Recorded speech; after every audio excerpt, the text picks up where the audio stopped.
Hello, everyone, and welcome to our next session of the 2021 Government Services Seminar.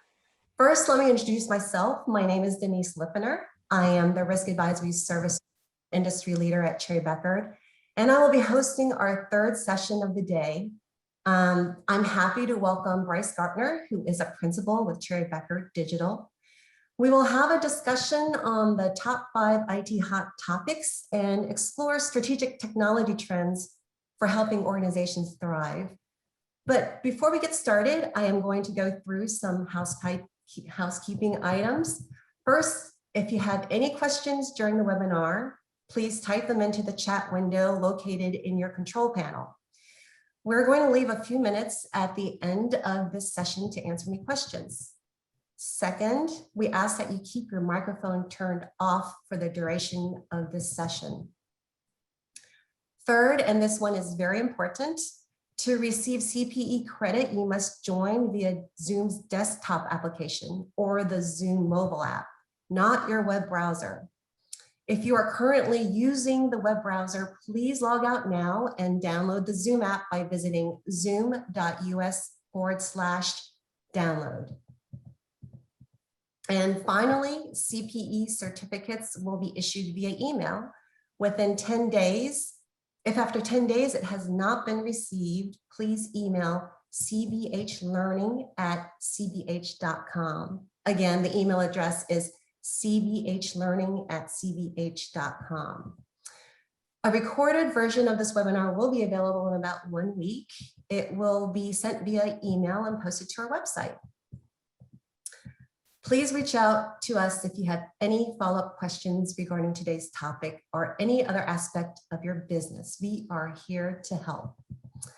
Before we begin, I'd like Bryce to introduce himself. Bryce?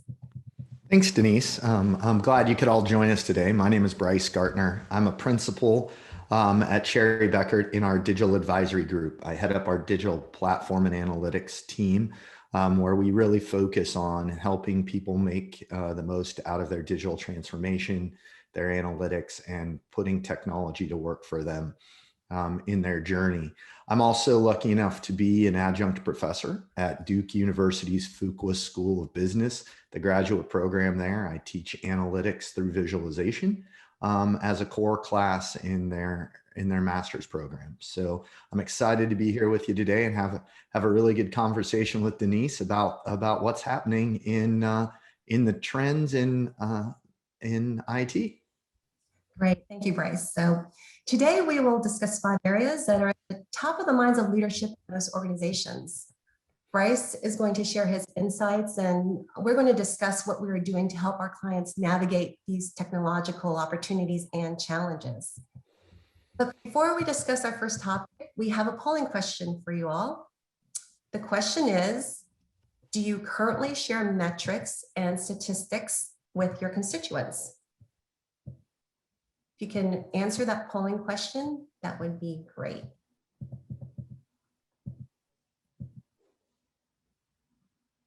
I think this is the fastest, Denise, I've ever seen people answer the question. They're rolling.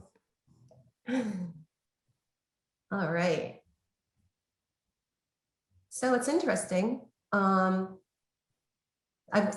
you surprised about the polling results, Bryce, about the not sure? Yeah, the not sures are a little bit surprising. About 30% not sure whether they're currently sharing those statistics. We see a lot of people really taking advantage of some of the newer technology to make sure that a lot of that information gets shared out there. Yeah. So Bryce, can you explain to the audience what is meant by the term constituent experience?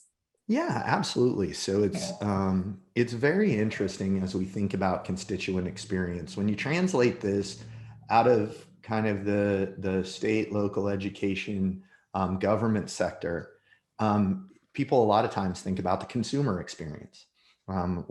Just this Wednesday of this past week, I was speaking at a conference that was 100% focused on the total experience. And the total experience, meaning everybody that has a touch point with what you're trying to accomplish as an organization. So when we talk about the constituent experience, a lot of times in government, we're thinking about not only what is happening with constituents in our area, in our jurisdiction, in our municipality, in our state, but we're also thinking about the people that are internal, whether it's elected officials, whether it's employees, whether it's team members, whether it's vendors and suppliers.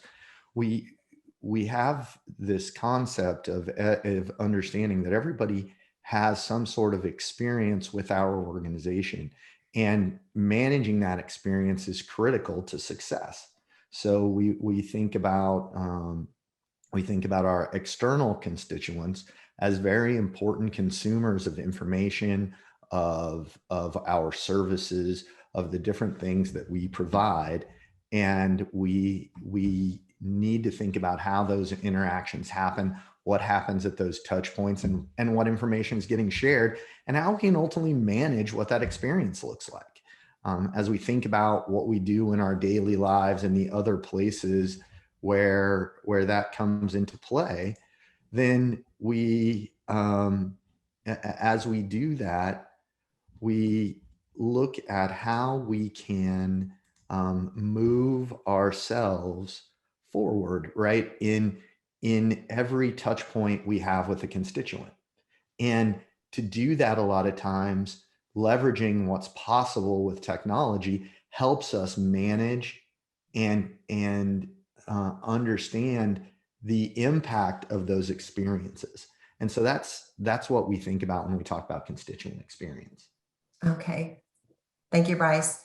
I think that things have gotten a lot harder for us in providing services to taxpayers. For example, they're used to going online and typing in Google and immediately getting the answers that they want. And this is, can you elaborate about what the Google effect is and provide us with a few examples of where the effect is real? Yeah, no, the Google effect is very real. And so if you just think about your daily life, and you think about all the interactions you have in different ways, and you think about what Google has changed, and not just Google as Google the company, but the expectation is that at our fingertips, we can go to Google and we can search for anything, whether we're wanting to know about COVID-19 stats, whether we're wanting to know about the history of ancient Greece, whether we want to know about the latest statistics in real estate growth in our area, right?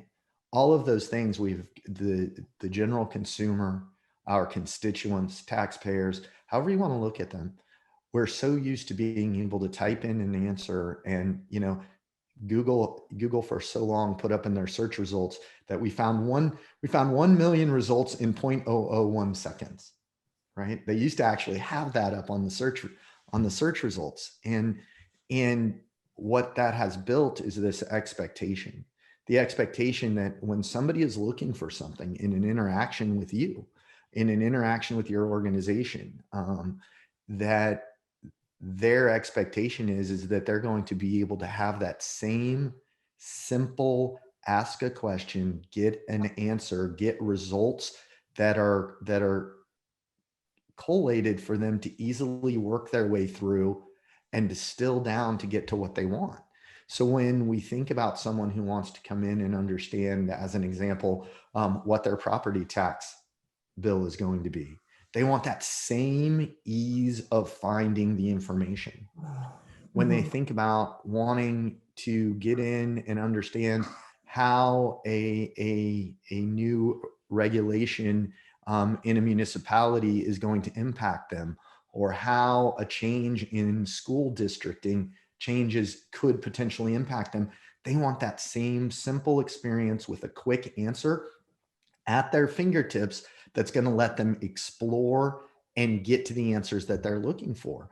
And so while we don't necessarily put ourselves in the Google category all the time, we are held to those same expectations, right? It's no different than what happens when we go to Amazon and we go to other e-commerce sites, we expect to be presented with, hey, I know you are looking at this product, but people who bought this also bought X, Y, and Z, because that is there to help us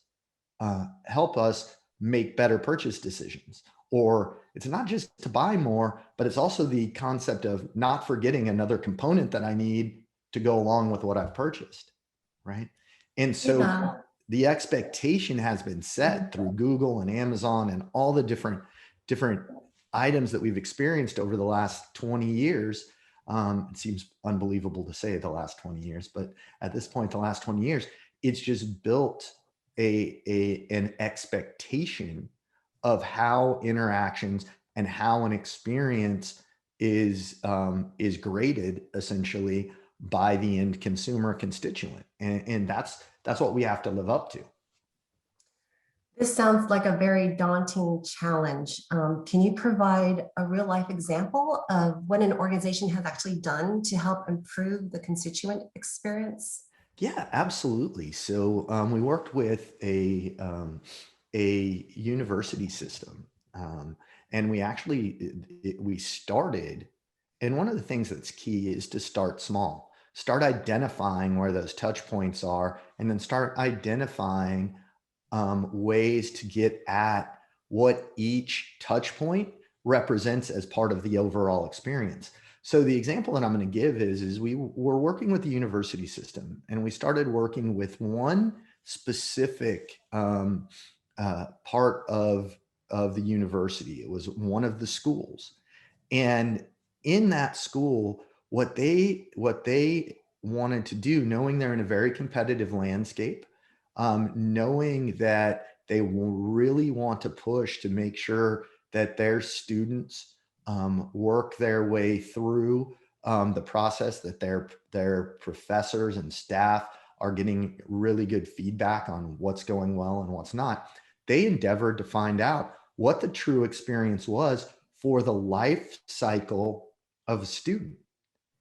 They wanted to understand from the moment that they started recruiting them into the business school, into the business college, from the moment they started recruiting them all the way through them graduating and taking a job, or entering the workforce. At every different point of their life, they wanted to define the life cycle and define the expectations of experience for each component of that life cycle of a student.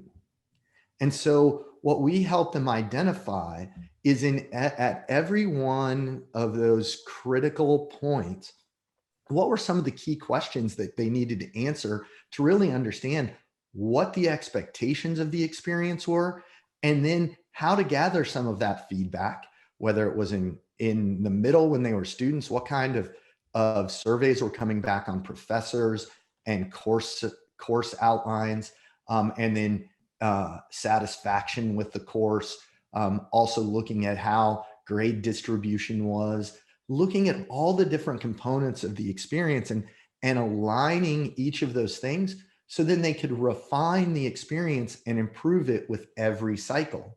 The key thing was really twofold. It was first saying, hey, we need to really pay attention to the experience, and we really need to dig into this, and making a commitment to do it. And then secondarily, turning it into a process, because doing it one time turns it into a point in time evaluation of the experience that can give you some solid results. But knowing and adding to the process, gathering information, collecting information, and then building it into your continuous improvement process of how you continually look to improve that experience all the way through. And so that's what they did. And they started seeing great results and being able to get very focused on where they could improve the opportunities of that experience, changing and modifying that experience.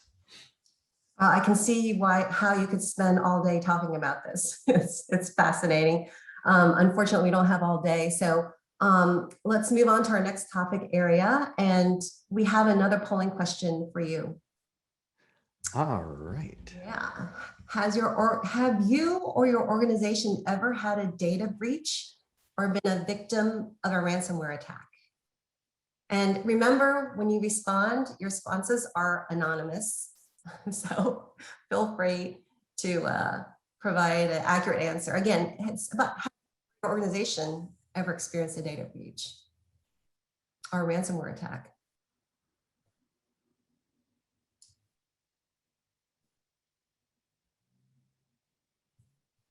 Again, this group is really fast, Denise, on getting the poll questions in. Um, they are very quick to get those in. So it's interesting. About a third have had to deal with this. About half have not, and the balance is not sure whether they have or have not. So this is, it's very interesting information. Considering the week that we're having. I know. Yeah. Considering the week that we're having, it's top of mind with so many people, Yeah. and impacting so many different people. So Yeah.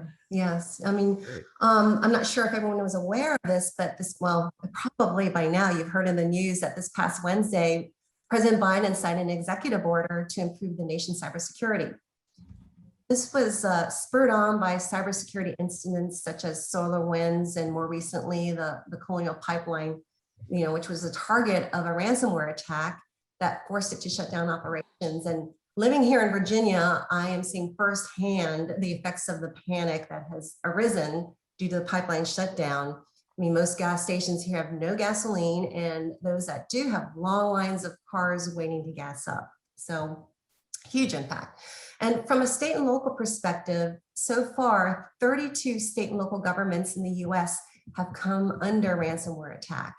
And the average ransoms paid in the US have increased by more than ever. But more concerning is the downtime for victims of ransomware attack, which on average is 21 days. So can you imagine not being able to deliver on what you're supposed to be delivering on for 21 days? That's pretty extraordinary. So Bryce, can you tell us how the new executive order will affect state and local governments? Yeah, absolutely. So I want to make sure the audience knows I am not the cybersecurity expert at Cherry Beckert, but I phoned a friend to make sure. We have a really amazing team that does in our risk and our risk practice, and really talked about how this impact really comes together, right? And how the executive order comes into play. There were a lot of recommendations. There were a lot of different goals and targets out there already for what organizations, what municipalities, what state governments, what infrastructure components of the U.S. Infrastructure world were recommended to be implementing. I think what the executive order really does is it codifies that a little bit more. It talks about a way to help share information more quickly, because a big part of this is in dealing with cybersecurity issues is about law enforcement, is about organizations being able to share information more quickly and more consistently. But I think the other part of the executive order is it's there to try and accelerate what were recommendations and what still are recommendations, but to kind of codify that in a little more detail, and also place some expectations on moving people more quickly to understanding. But at the same time, I think the information sharing part of the executive order is really going to help people understand what's happened, how to deal with it, and it's going to position people more strongly. It is going to place more emphasis on some of the things that were already being placed as expectations on groups, and it's just going to accelerate the focus that needs to be there. The focus that needs to be there in organizations, and part of that is driven by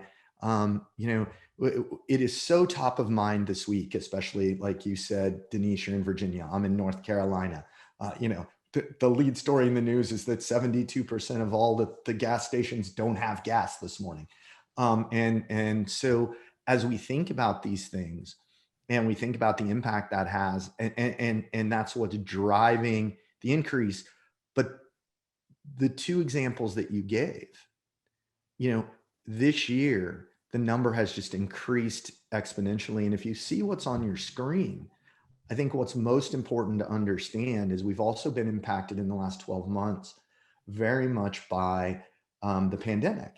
And this is a chart that McKinsey released last summer talking about items that can disrupt and how we can be resilient, but what things can impact us. And I think what's really interesting in this chart is we think about the impact the pandemic has had. And a pandemic is far more predictable than a systematic cyber attack, right? Or a random cyber attack.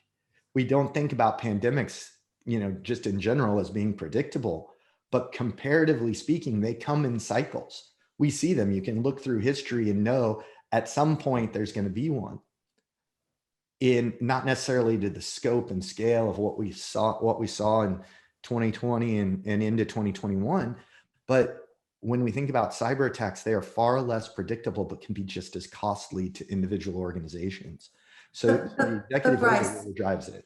Yeah. But Bryce, aren't there key risk indicators that an organization should be on the lookout for as it relates to an increased risk of a cyber attack or a privacy breach? Yeah, absolutely. I mean, I think the things that are out there are, the more that we think about as you evaluate your key risks, right? There are things that we need to go through that in checklists of the items relative to cybersecurity that we need to focus on, evaluating our individual organization and evaluating our risk levels at different components of what we do and at our open opportunities, right? For risk. Those are the elements that become very important in us evaluating where we stand in those risk areas. And one of the areas that that Steve and I discussed this week was, just the number of, with the shift that we've had in the last year and working from home and the speed at which we had to make movements to a remote work from anywhere, which we're going to talk about more in a minute, we've added risk items that we didn't have before, right? We've added new elements of risk that weren't there because we've had to react, to keep things moving, to keep doors open, to keep things moving forward. But we also have to look at different elements of what we're doing as we add elements of IoT, Internet of Things, where we are expecting to get more information from more of our systems automatically and leverage that information. We open doors for risk that we shouldn't be afraid to open because the efficiencies that we gain. But to your point, Denise, those are the things that we've got to be aware of. And we've got to make sure they make our way into our own risk assessments so that we can continue to be evaluating those as we move forward. So you mentioned about the move to a remote workforce. So that segues nicely into our next topic, which is operations from anywhere, which refers to the need and desire to work remotely. So Bryce, can you share your point of view on this topic? How do you think we have responded to this unprecedented demand for a remote workforce that was brought on by the pandemic? I think overall, we should probably give ourselves as a country, we should give ourselves a really solid B+. If you think about the lift that occurred in such a short period of time, where people were able to transition, they were able to move to a remote state as quickly as we were able to do that. I really do feel like that. I really feel like we did pretty well. Yeah, there were definitely places where we could have done better. As I mentioned just a minute ago, I think with the speed at which we moved to work from anywhere, we probably did not keep all our principles of security as tight as we would like, and those things need to be evaluated, reevaluated going forward, as we know this is going to become more ubiquitous as time goes on, where we're probably, now the expectation is I can work from anywhere, so I'm going to want to work from anywhere. And so as we look at operations from anywhere, that opens up opportunities for cybersecurity, risks, but we just have to make sure that we're being very cognizant of those. I think it's also created some really unique opportunities in our world where we would have never contemplated, right, operating, certain jobs or certain roles or certain organizations not being in a centralized office or in centralized offices. I find it, the story that I find really interesting is so in our part in the digital practice, the organization, one of the organizations that came in to form the digital practice at Cherry Beckert today, was 90% to 95% were never on site with clients, never before. And so you would think, wow, that translates really cleanly into operations from anywhere and what we did over the last year. Well, one of the things that I found very interesting and hearing some of the commentary of people who are interacting with clients every day is we never really did video chat, right? Even though they were 90% remote before, not being on a client site to do consulting and to do the work that was getting done, they still weren't having the facial interaction, that more social interaction of seeing one another. And sometimes that's good, sometimes that's bad when, you got somebody still in their pajamas, getting on the video camera. But ultimately, it is interesting because that operations from anywhere has changed some dynamic. It's forced people to be more comfortable with some of the technologies, which has helped people move forward in things that they've wanted to do. And I also think about operations from anywhere also being a shift in how people have done things, how we've looked at things differently.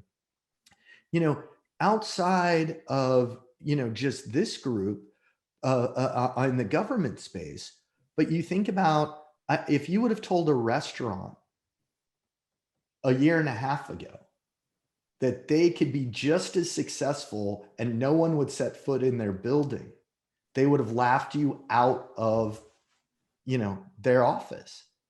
But the ones that were really successful made that transition really cleanly and figured out how to take, back to the first thing I said, the experience that you got in the restaurant, which is the good food, maybe not necessarily the table service, but they figured out they identified keys to the experience. They figured out ways to handle it really well, and they got it ramped up really quickly to where you could do that. And all of a sudden, their operation became the parking lot, right? Yeah, we can do that exact same thing in what we're trying to, if we think about what we're trying to do in our experiences with our constituents. Maybe we don't have to have them come into our office to get a license plate, to register for something, to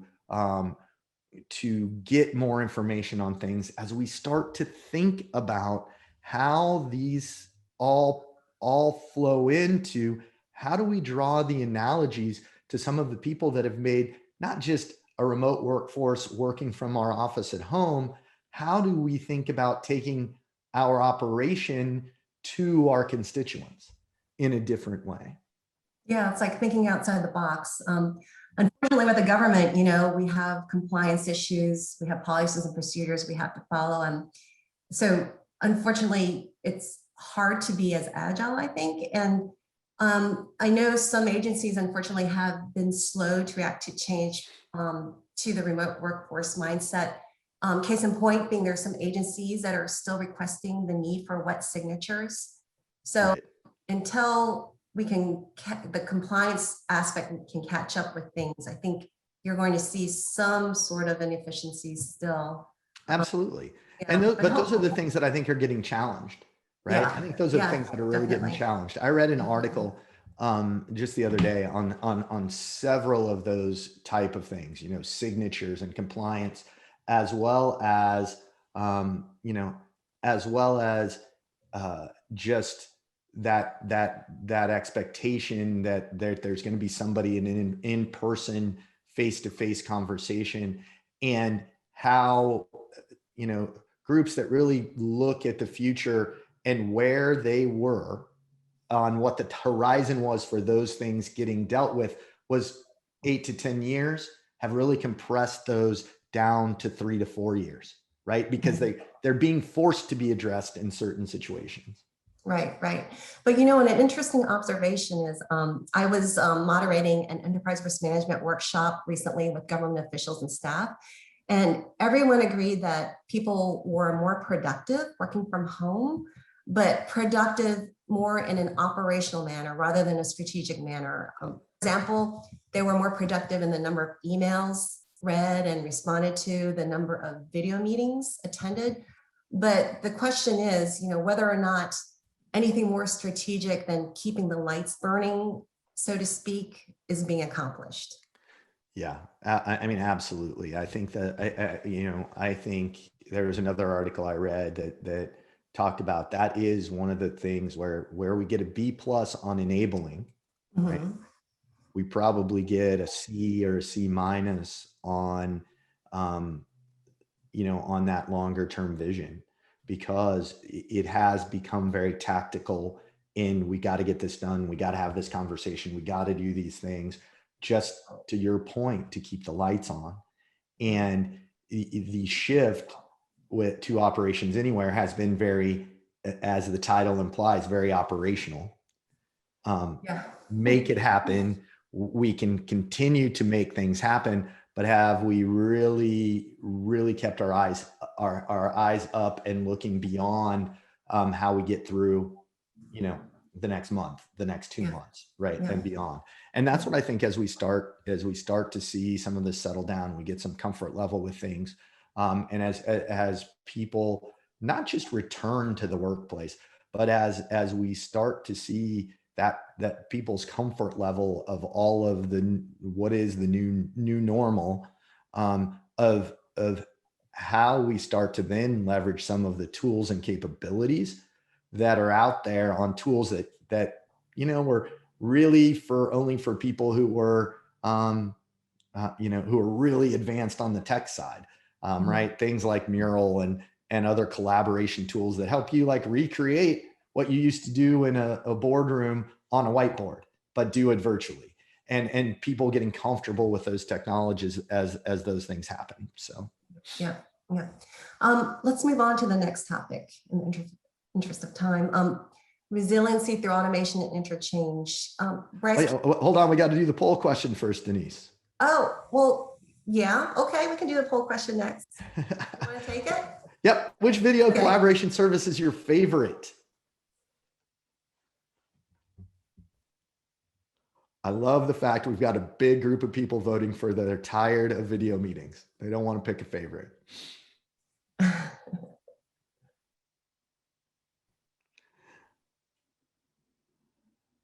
We have a couple. We only have one person who gets to use, who's using Slack. Blue Jeans, we put on the poll question because I quite honestly had never heard of it, and then 2 meetings in a row with some one with a new supplier and one with a client, both wanted to do Blue Jeans meetings, and I was like, wow, I've got to figure out how to download that. So it's all good. So the majority of people, it looks like, are using Teams. About 50% of our group, out of everyone, is using, favorite is Teams, and then Zoom right behind it. So, and none of the above. People being tired of meetings. That is so true. Oh, so Bryce, can you describe what you mean by resiliency through automation and interchange? Yeah. So what we found as the pandemic drug on, as we've seen with other things that have gone on in the last year, is that it's critical to think about how we embed resiliency into our processes, and a lot of that is really surrounding um, automation and the interchange of information from a lot of different systems. Um, when we start to think about, I just want you all on the call to think about what systems you use on a day in, day out basis. I guarantee you there are several, whether it's an ERP system, whether it's a CRM type system, HR systems, GL systems, other very specific systems to something you might be doing. A lot of times the interplay of those systems and how they interchange information, or how information moves from one to another, is where we found gaps during the pandemic, whether it's with our own internal systems, whether it's with operational systems that are managing functions of what's going on in our organization, or whether it's with suppliers and vendors, or items that move all the way to the constituents. A lot of times we still had a lot of manual processes in the middle, and those got daylighted really quickly, or there were gaps in the information exchange, or we just didn't plan on the information exchange, and didn't have it there because everything had been running smoothly. And when everything is running smoothly, not having integration and interchange of information between systems, or not having that automation, um, you know, is good. It's in times like the pandemic has driven. It is in times where you have disruption that's caused by, um, a cyber attack. Where that disruption comes in, you start to really identify those weaknesses in the process, and the movement and flow of products, information, other elements. So really there's a lot of organizations, government, private sector, um, that are really taking a moment at this point in time to really look at where information is getting interchanged, where it's getting exchanged, and where automation can come into play, because you don't know when someone isn't going to be available because they can't come to the workplace and their internet in their entire neighborhood is down, right, for a day or two or whatever. That's the most basic way to think about it. But when those become critical components to what's happening in supply chain, or what's happening in keeping something moving through a process that was running smoothly, you really have to start to think about those elements, and how those play out, and how they're all interconnected. And that's why this is a hot IT topic, is there's a lot of people working today and this year to really identify the gaps that got highlighted or got daylighted over the last year and a half, to make sure that they approach those in the appropriate manner, and that they come up with solutions, so we don't run into those in the future. And integration is so critical, and it's all a lot of times been an afterthought because it's been a nice to have, not a have to have. And I think now we're starting to see some of the things where that integration, that data integration, that system integration, is becoming even more critical. So Bryce, so that we can better understand this in real life, can you provide us with an example of where an organization optimized processes using automation and the benefits that it achieved besides a more automated, efficient process? Yeah, absolutely. So we work with library systems actually county library systems for an entire state. And one of the things that they always challenged them, and they had lots of of individuals inside the library system involved in something that sounds really simple: rebalancing. Well, what is rebalancing? It's not balancing the books, but it's literally balancing the books. A lot of times people check out a book at one location because it's close to their home. They're there with their children. They check out a book. They then return the book somewhere else at a different location that's closer to work. Well, what happens then is you have all the popular books getting checked out where it's popular to check them out, but getting returned somewhere where it might not have that. And this sounds like a very simple example, but there's a lot of lift that goes into figuring out where those books need to be when they get returned, after they've gotten returned. And one of the things that the libraries really wanted to do was automate and put some intelligence, take some of the great intelligence that the librarians who are in charge of that, be able to put some of that into the automation of what was happening in the system.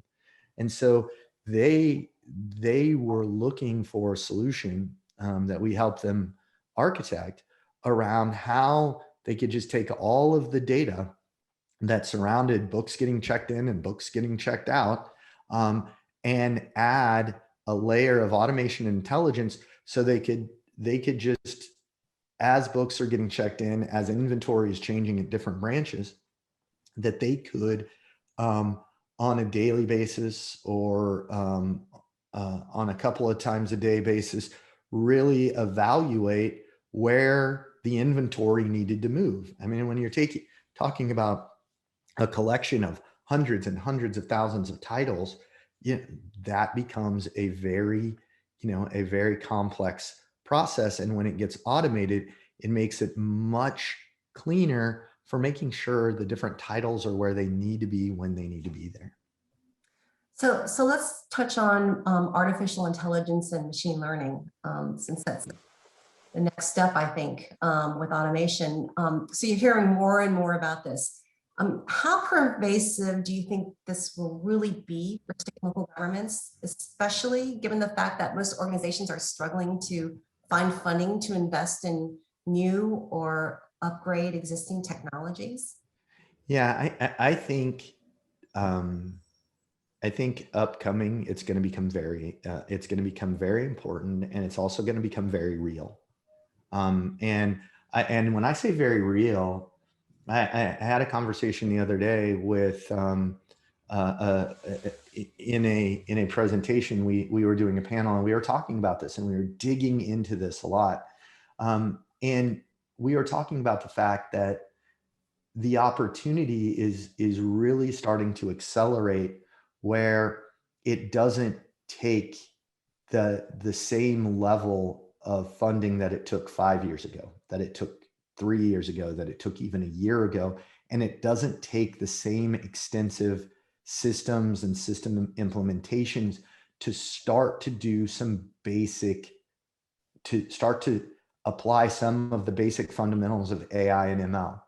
One of the things that I think is really interesting is AI and ML are some of the biggest buzzwords on the planet, right? We hear it, we see commercials about it, we hear about all the really great things, and we immediately think, wow, that's expensive, that's really complicated, that's going to be hard for us to do.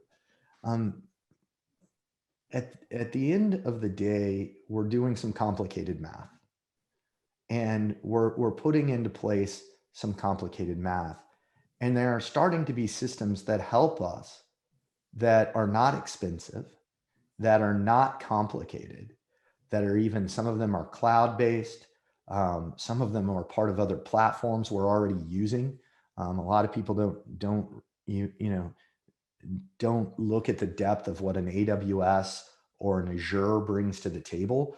But a lot of times there are components inside those clouds that are really inexpensive ML and AI components that you can just plug into what you're already doing in the cloud, or what you're already doing in your reporting, and you can get more information you can glean more information out of that, and it really isn't a heavy lift or a high expense.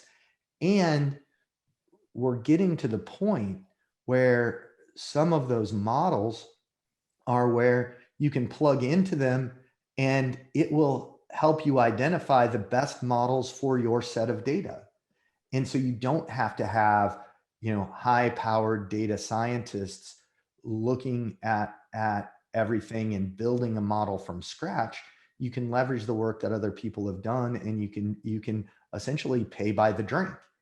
And so as we think about those things, those are some of the key elements that I look at when I think about AI and ML, and I think about where we can go. And along those lines, before we get to the next one, I'd love to know, with our last poll question, people have seen AI and ML, you interact with it on a regular basis. Which one of these is your favorite?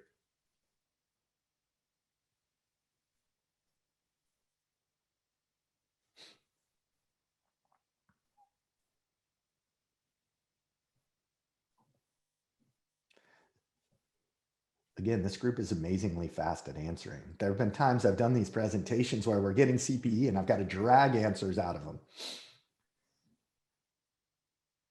It's a close race between Netflix and Amazon at the moment.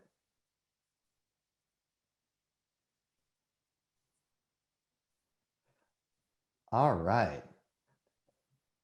So as it wraps up, it's going to end up with Netflix. People like their recommended movies more than they like their other customers bought at the moment. That's great. All right. All right. So we have a question that deals with the constituent experience. Someone's asking about in the example with the university, that isn't there a difference between how the School of Political Science and the School of Social Science share the same information with the public and impact their constituent experience? Yeah, I mean, there's absolutely a difference. That's why in the case where we worked with the School of Business, they approached it from the things that, they asked the critical questions to understand that experience for how it was going to impact them. They wanted to really evaluate the critical questions. Now, some of the questions would be very applicable to the School of Political Science or the School of Social Science, in how people are reacting to the curriculum. How did it fulfill? Did they feel like they took away? Now, where it might differ significantly is on the backside, where post education did people move into the workforce, or where were they trying to recruit, and how were the messages resonating on the recruiting side? The key in every evaluation of constituent experience is, what is our constituent looking for? How do we want to fulfill those needs? And what do we need to know? And what information do we need to share to make sure that we're delivering on the constituent experience we're targeting? And that's really the way to think about it, is the key is identifying that you want to have a process in place for evaluating the experience, measuring the experience, and implementing information after, based on the answers to how that experience, the feedback you're getting on the experience. Great. Thank you, Bryce, very much. And that concludes our third session. So thank you again for joining us. If you have any other questions regarding today's topic or any other topic, please feel free to reach out to Bryce or myself at any time.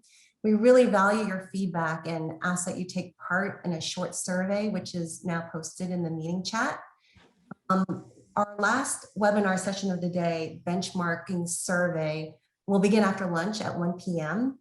The session will present Cherry Bekaert's 10th annual government benchmark survey results, and it's going to provide an analysis of survey responses on a range of topics. A link to that is going to be sent out in the chat as well. So all you have to do is click on the link to bring you to the benchmarking survey. So thank you again for participating so far, and we hope to see you in the final session.